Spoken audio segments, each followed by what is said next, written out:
헌정 사상 처음으로 동시에 가동됐던 3대 특검이 김건희 특검팀 수사 종료와 함께 막을 내렸습니다.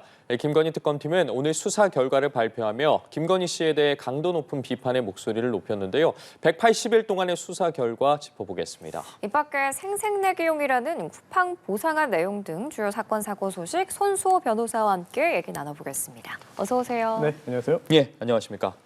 자, 어제 수사를 완료한 김건희 특검 오늘 최종 수사 결과를 발표를 했습니다. 전체적인 내용부터 좀 짚어볼 텐데 눈길이 가는 부분들이 있었습니다. 특히 이런 표현을 했습니다. 김건희 씨가 장막 뒤에서 불법으로 국정 개입을 하고 윤 전 대통령과 정치 공동체였다. 어떤 의미로 해석해야겠습니까?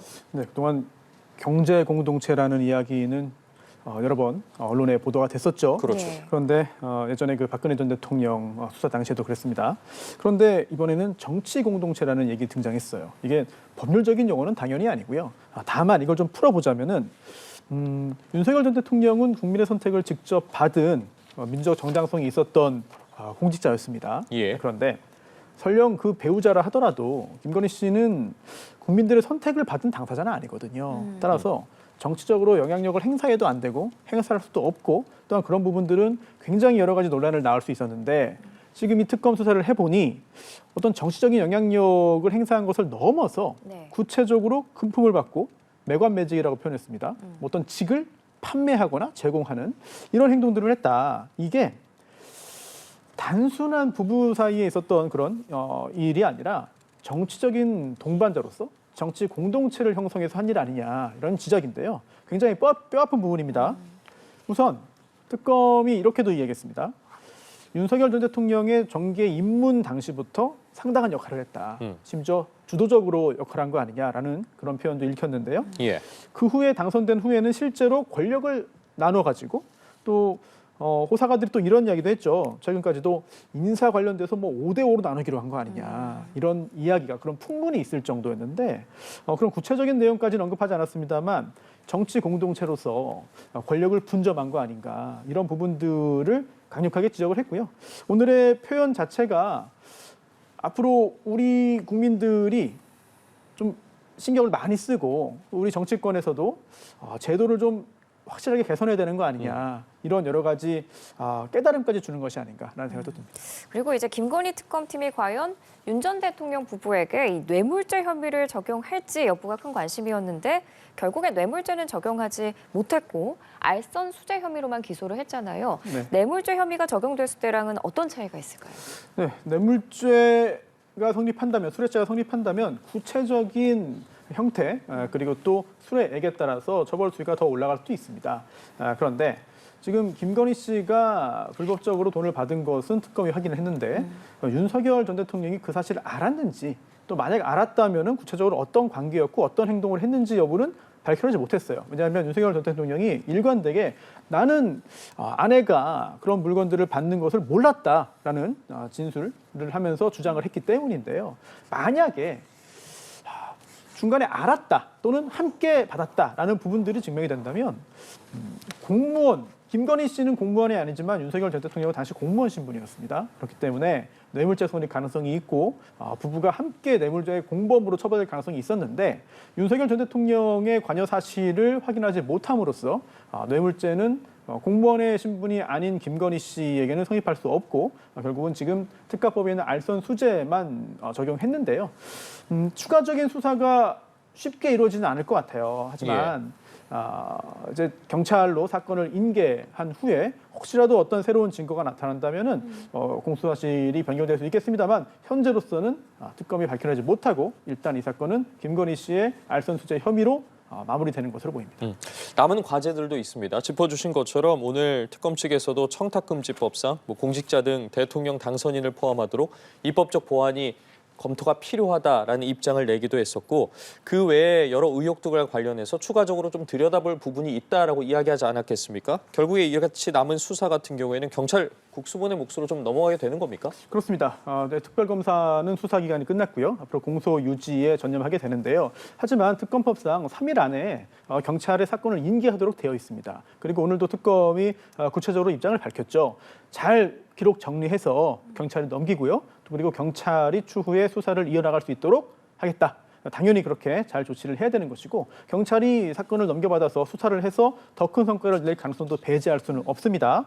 그리고 뭐 법과 제도의 정비를 이야기했는데요. 이것도 여러 가지로 읽혀요. 우선 예.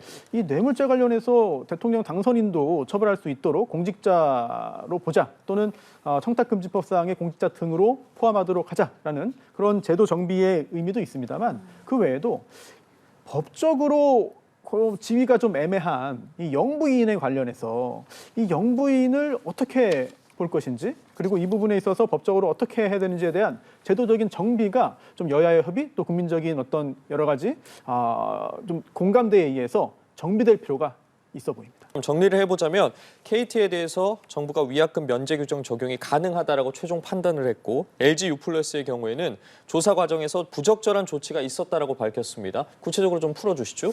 네, 오늘 정부 발표 중에 굉장히 좀 눈길을 끄는 대목이 있었어요. 예. 통신의 중요성을 언급했는데요. 예. 국민의 생활이 통신에 기반해서 이루어지고 있다. 이 부분을 첫머리에 말했습니다.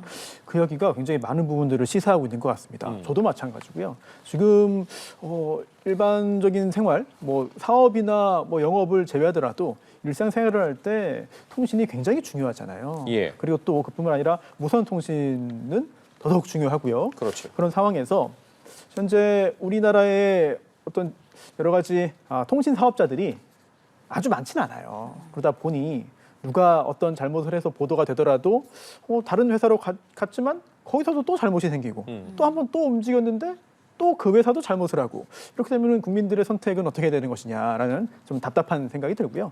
다시 돌아와서 KT의 경우는 이 공격 그리고 침해라는 이야기를 했습니다. 즉 불법 초소형 기지국을 악용해서 일종의 해킹을 하고 정보를 탈취해서 이런 문제가 생겼는데 그런데 그런 표현만 보자면은 KT가 피해자 아니냐라는 생각도 할 수 있습니다. 하지만 정부에서 파악하기로는 KT의 과실이 있다는 거예요. 예. 제대로 관리하지 못했다. 그렇기 때문에 이러한 해킹 피해를 막지 못했다는 것이고요. 5곳의 로펌의 의견을 요구했는데 4곳에서 KT의 잘못이 있다고 봤거든요.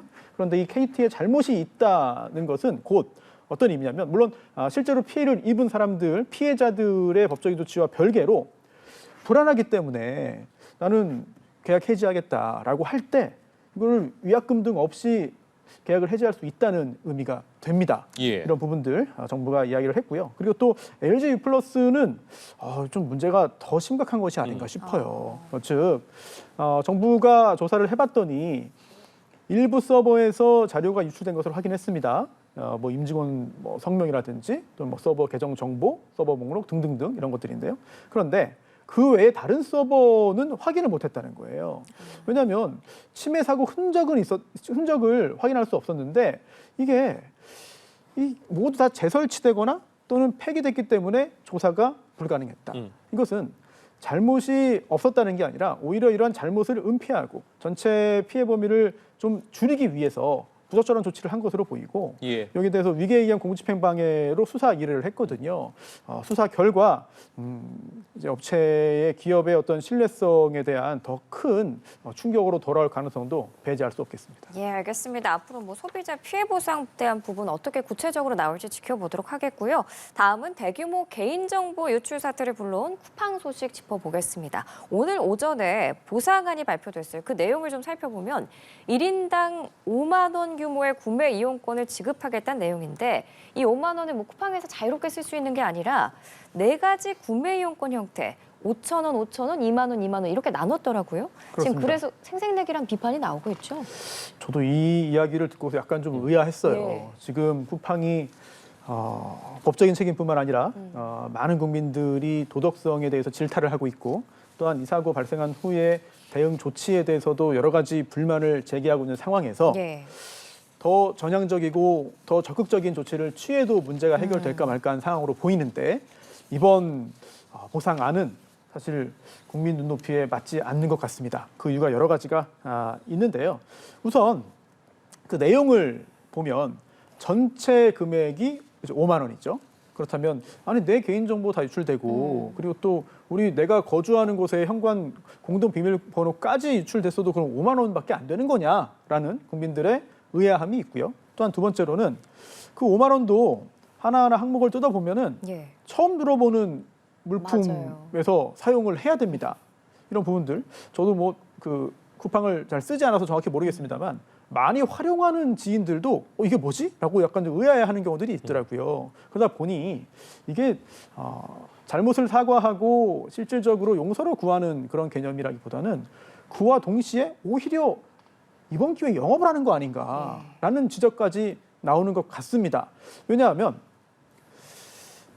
이게 지금 처음 들어보는 좀 다소 생소한 곳에서 2만 원 쓸 수 있게 네. 준다는 거잖아요. 그런데 2만 원만 가지고 온전히 다 소비를 할 수 있겠느냐? 추가로 비용이 들겠죠. 네. 그렇다면은 2만 원보다 더 큰 비용을 들어서 이 쿠팡 물건을 사거나 쿠팡의 서비스를 구매를 해야 되는데 그렇다면 이게 쿠팡 입장에서 손해가 아니라 오히려 더 영업적인 이익으로 연결될 가능성도 있습니다. 또는 그리고 또 쿠팡에 예전에 가입했다가 이미 탈퇴를 한 분들이거나 아니면 이제부터는 쿠팡 안 쓰겠다라고 결심을 한 소비자 입장에서는 그럼 나는 이거 어떻게 하느냐. 쿠팡을 이용해야만 조금이라도 금전적으로 혜택을 볼 수 있는데 그럼 나는 이 쿠팡의 대응이 마음에 들지 않아서 앞으로 쓰지 않겠다고 결심을 했는데 그 결심도 흔들릴 수 있거든요. 그렇다면 이거는 이번 쿠팡의 구매 이용권 보상안 제시는 쿠팡 입장에서는 정말 머리를 잘 써서 어떻게든 피해를 최소화하고 이 국면을 무난하게 넘어가기 위한 여러 가지 아이디어였을지 몰라도 많은 국민들이 볼 때는 도대체 이게 뭐냐, 도대체 왜 이런 얘기를 해가지고 또 더 화나게 만드느냐라는 여론으로 흘러갈 수도 있거든요. 물론 제가 전 국민의 어떤 여론을 단정적으로 예상할 수는 없겠습니다만 부정적인 여론의 흐름이 긍정적으로 돌아올 수 있는 그런 내용의 보상안은 아니지 않나라고 생각합니다. 말씀해 주신 것처럼 김범석 의장의 공식 사과에 이어서 오늘 이제 보상안까지 발표됐지만 사실 좀 사태가 수습되기보다는 더 번지는 것 아니냐 이런 평가들이 나오고 있는데 특히나 지난 25일에 단독으로 조사 결과를 쿠팡이 발표를 했습니다. 유출자가 3,300만 명의 정보를 빼갔는데 그중에 이제 3,000명만 저장했다라고 밝히면서 범행에 사용된 장비도 회수했다라는 입장을 내놨는데 보상안 발표에 앞서서 이러한 단독 조사 결과를 좀 발표한 게 무리한 거 아니냐라는 평가도 나오고 있는데 이게 법적 포석이란 분석이 있더라고요. 그렇습니다. 사실 굉장히 의아해요. 왜냐하면 우리나라의 정서상 그리고 그동안 우리나라에서 있었던 여러 기업들의 법적 분쟁 또 소비자들의 어떤 기업에 대한 여러 가지 지적 국면에서 정부에 맞선 기업은 쳐다보기 어려웠습니다. 오히려 정부의 방침에 적극 협조하고 또 단기적으로 볼 때 조금 억울하거나 아니면 조금 아쉬운 측면이 있다 하더라도 기업 입장에서 적극 협조함으로써 장기적으로 그 소비자의 불신과 평판의 훼손을 회복하기 위한 시도를 하는 게 일반적이었거든요. 예. 그런데 지금 이 국면은 쿠팡이 정부의 정면으로 맞서는 것으로 보여요. 굉장히 좀 의아한 상황이고요. 굉장한 자신감을 갖고 있다라는 생각마저 듭니다. 그런데 사실 쿠팡이 지금 질타를 받고 있는 이유는 애초에 아주 많은 양의 개인 정보가 유출됐다는 점에서 시작을 했습니다만 그 후에 대응이 적절하지 못해서인 것 같아요. 그런데 거기에 더해서 정부에게 정면으로 맞선다면은 사실 도대체 무엇을 근거로 하고 있는 것인지 굉장히 좀 의문이고요. 그리고 아까 진행자께서 언급하신 그 부분 있지 않습니까? 단독으로 조사해서 이걸 발표했다. 이거 역시 사실 법적인 측면에서도 좀 의아합니다. 왜냐하면 단독으로 조사를 할 수는 있죠. 하지만 그 조사 내용을 독단적으로 발표한다는 것은 이거는 정부를 굉장히 자극할 수 있어요. 그리고 단순히 정부 그중에서도 수사기관도 지금 수사를 하고 있거든요. 그런데 경찰 입장에서는 쿠팡의 이야기가 사실이 아니라고 주장을 하고 있습니다. 즉 쿠팡은 사전에 정부와 긴밀하게 논의를 했고 이야기도 나눴고 심지어 지시를 받고 한 거다. 만나보라고 했고 이것저것 다 얘기를 들었다라고 했습니다만 경찰은 전혀 들은 바 없다는 것이고요. 그러자 쿠팡은 경찰이 아니고요. 국정원이었습니다. 라고 말을 했지만 경찰은 국정원에서도 들은 적 없습니다. 라고 말을 했고 국정원 역시 공식적으로 그렇게 한 건 아닙니다. 라고 말을 하고 있어요. 그렇다면 적어도 이 셋 중에 한 명 이상은 지금 현재 거짓말을 하고 있을 가능성이 높거든요.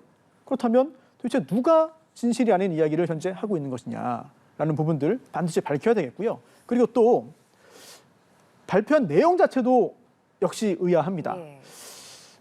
우선 경찰이 여기까지는 확인해줬어요. 쿠팡이 단독으로 만나서 이야기 나눈 그 중국인과 현재 경찰이 개인정보 유출 피의자로 입건해서 조사하고 있는 그 중국인은 동일하다라고까지는 확인해줬습니다. 예. 하지만 실제로 3천만 명이 아니라 3천 명만 이렇게 유출됐는지 여부에 대해서는 쿠팡의 이야기를 믿기 힘들죠. 확인을 해야 됩니다. 우리나라 경찰이. 그리고 또 강에다가 이미 다 버렸다. 그리고 또 그거를 잠수부를 동원해서 찾아냈다. 예. 그리고 찾아봤더니 이거 저희가 다 확인했는데요. 경찰이 가져가십시오. 자, 이게 과연 진실인지 아닌지는 저희가 알 수가 없죠. 경찰이 확인해야 됩니다. 그리고 또 하나 중요한 게 있습니다. 경찰이 이 부분에서 굉장히 많이 화가 날 것 같은데요. 쿠팡이 실토했죠. 쿠팡이 설령 그 랩탑 등을 노트북 등을 강에서 건져 올렸다 하더라도 네. 이거 곧바로 경찰에 제출했어야 돼요. 그렇죠. 그런데 독자적으로 쿠팡이 자체적으로 포렌식을 했다는 겁니다. 그렇다면 그 증거물 자체가 오염됐을 가능성이 있어요. 즉 쿠팡 입장에서 뭔가 가리고 싶어서 조치를 취했거나 아니면 축소하고 싶어서 또는 배제하고 싶어서 뭔가 조치를 취했을 가능성도 배제할 수는 없습니다. 또는 먼저 다 확인을 해봤더니 이 정도면 그래도 아주 큰 피해는 아니니까 뭐 제출해도 괜찮겠습니다. 라고 확인이 되어서 제출했고 만약에 확인해봤더니 와 이거 알려주면 안 되겠는데요. 큰일 나겠는데요. 이럴 경우에는 제출을 하지 않았을 수도 있는 것이죠. 이런 부분들 경찰 입장에서는 그냥 넘어가기 힘들어요. 또 다른 기업이 물론 다 단정할 수는 없겠습니다만 이런 상황에 처한 다른 평범한 국내 기업이 과연 경찰과 국정원을 상대로 이런 행동을 할 수 있겠느냐. 굉장히 의아하거든요. 예. 그래서 쿠팡이 굉장히 많은 비용을 써서 높은 수준의 법적인 조력을 국내외에서 받고 있는데 이게 오히려 독이 될 수 있다고 봅니다. 이런 부분들 앞으로 사건이 어떻게 흘러갈지 언론도 끝까지 관심을 좀 가져주시고요. 국민들도 잊지 말고 계속 지켜봐야 될 것 같습니다. 그러니까 이게 단독으로 조사 결과를 발표한 것도 그렇고 이렇게 정부랑 충돌하고 있는 것도 정말 흔한 상황이 아닌데 이러다 보니까 정부가 전방위적 대응에 나선 상황입니다. 과징금 인상 그리고 특별 세무조사, 영업 정지 카드까지 검토하고 있는데 현행법상으로 계산을 했을 때 과징금 규모는 어느 정도로 예상해 볼 수 있을까요? 네, 연간 매출의 3%를 상한으로 예. 두고 있는데 작년 매출액이 41조 원에 달한다고 합니다. 그렇다면 3%만 적용해도 약 1조 2천억 원 정도가 되는 것이죠. 그런데 이 3%를 꽉 채워서 부과하는 경우는 뭐 사실상 찾기 힘드니까요. 그보다는 더 나을 테고 그러다 보니 여러 가지 논란이 있지만 이 5만 원 구매 이용권 보상안 제시 역시 이 과징금을 좀 낮추기 위한 여러 가지 시도 중에 하나로 보여요. 또 특히 과징금 그동안 개인정보 유출 피해를 야기한 여러 업체들에 대한 과징금 부과 전례를 볼 때 과징금 부과되기 전에 최선을 다해서 노력했다. 예. 우리는 피해를 줄이기 위해서 그리고 피해를 입은 소비자들에 대해서 그리고 여러 가지 이 혼란을 줄이기 위해서 최선을 다했다. 이런 부분들을 피력을 하고 인정이 되면 과징금이 크게 줄어들 수 있거든요. 쿠팡 역시 이런 부분들을 노리고 시도를 한 것이 아닌가 싶은데 설령 그 부분에서 효과를 낸다 하더라도 예. 가정하더라도 국민들이 받고 있는 여러 가지 의아함과 혼란과 분노가 자칫 지금보다 더 커지지 않겠느냐 이런 생각이 들고요. 또 그 외에 뭐 특별 세무조사나 뭐 영업정지 등등까지 거론되고 있어요. 하지만 현실화될지 여부는 좀 더 지켜봐야 될 것으로 보이고 그리고 또 하나 국민들을 화나게 만드는 게 바로 쿠팡 측의 대응 태도 그 중에서도 대표이사의 교체 또 이제 모기업이 외국 기업이니까 미국인 대표이사를 새로 임명을 했고요. 그리고 국회에 나와서 얘기할 때도 사실 좀 알맹이 없는 대응으로 일관한 측면 그리고 김범석 의장이 내일 열리는 청문회에도 또 나오지 않겠다. 물론 기존의 업무 일정이 있고 더 중요한 업무들이 있을 수 있죠. 뭐 모르는 건 아닙니다. 하지만 상황이 이렇게 됐고 공식적으로 사과문까지 발표했다면 지금 정도는 그래도 국회에 와서 직접 입장을 밝히는 것이 한국에서 사업을 하는 사람, 또 할 사람, 또 앞으로 큰 돈을 벌겠다고 이제 계획을 세우고 있는 그런 기업인이라면은 마땅히 해야 되는 것 같거든요. 한국인으로서 사실 약간 좀 자존심이 상하는 느낌을 지울 수 없습니다. 알겠습니다. 이 논란이 어디까지 계속될지는 좀 지켜보도록 하겠고요. 이번에 주제를 바꿔보도록 하겠습니다. 다소 충격적인 소식인데 경찰이 최근 수개월 동안 계속해서 온라인에 올라왔던 글에 대해서 수사에 착수를 했습니다. 지금 글에 꽤나 잔혹한 내용들이 담겼고 단순히 글로만 표현된 게 아닙니다. 지금 학대당해서 쓰러진 동물들의 모습을 사진과 영상으로 찍어서 커뮤니티에 올리고 실시간 방송까지 했어요. 이거 어떻게 된 겁니까? 네, 지금 지금 나오고 있네요. 네, 예. 화면에 나오고 있는데 굉장히 좀 잔인하죠. 예, 네. 잔혹한데 강제로 좁은 공간에 넣어서 서로 공격을 유도한 후에 이제 상처 입은 장면을 촬영했고 이것들을 또 온라인에 올린 겁니다. 네. 서울 성동경찰서에 고발장이 접수됐는데요. 이 글을 올린 사람이 동물보호법을 위반했다. 처벌해달라라는 내용이었습니다. 고발인 조사가 이루어졌고요.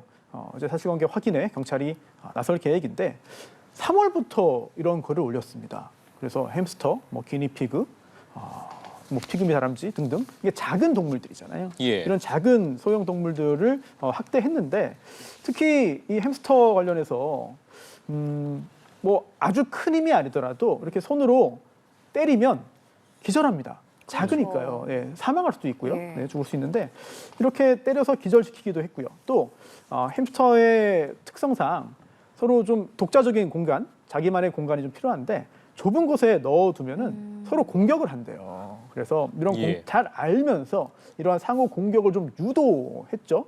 이렇게 하면서 그 장면들을 촬영해서 또 온라인에 올리면서 이제 동족 간의 공격이나 이런 것들을 사람들에게 알렸고요. 그리고 사실 이 동물을 때린 것 자체가 뭐 죽어라라고 때렸다기보다는 네. 좁은 곳에 넣으니까 스트레스로 이상 행동들을 보이는데 이걸 또 뭐 개조한다 뭐 이런 표현을 쓰면서 개조? 때렸거든요. 네. 또 그 외에도 물이 몸에 닿으면 안 되는 동물인데도 불구하고 강제로 뭐 목욕을 시키고 이런 학대 행위들을 했습니다. 또 피를 흘리고 뭐 쓰러진 동물이라든지 이런 것들 사진으로 촬영하고 영상으로 촬영해서 온라인 커뮤니티에 온라인 카페에 게시를 하고 또 SNS를 통해서 실시간 방송까지 했는데요. 이거는 사람에 대한 공격은 아니지만 우리 법상 동물보호법이 있잖아요. 이런 동물보호법에 정면으로 위반되는 범죄 행위고요. 이것을 간접적으로, 직간접적으로 접하게 된 많은 분들에게 상당한 수준의 불쾌감과 여러 가지 좋지 않은 감정을 느끼게 만드는 범죄죠. 그러면 동물보호법상 어떤 처벌을 예상해 볼 수 있는 거예요? 네. 근데 항상 동물보호법 말씀을 드리면서 예. 항상 마음이 좀 무거워요. 왜냐하면 예. 이런 행위도 동물보호법 위반이고요. 저런 행위도 위반입니다라고 항상 말씀은 드립니다만 처벌 수위가 어떻게 되느냐. 실제로 높은 수준의 처벌을 받는 경우가 흔치 않습니다. 즉 동물을 죽이거나 죽음에 이르게 하는 행위는요. 기본적으로 이 대법원 양형위원회에 따른 양형 기준이 기본 영역이 징역 4개월에서 1년 또는 벌금이 300만 원 이상 1,200만 원까지입니다. 그런데 실제로 뭐 징역형이 선고되는 경우는 많지 않고 예. 그리고 선고된다 하더라도 집행유예인 경우가 많거든요. 이제 벌금형이 많다. 실질적인 처벌이 이루어져서 다시는 이런 일이 벌어지지 예. 않도록 법 적용을 할 필요가 있지 않을까 생각됩니다. 알겠습니다. 오늘 관련 사건과 여러 사태들에 대해서 손수호 변호사와 함께 이야기 나눠봤습니다. 말씀 여기까지 듣겠습니다. 고맙습니다. 네, 고맙습니다.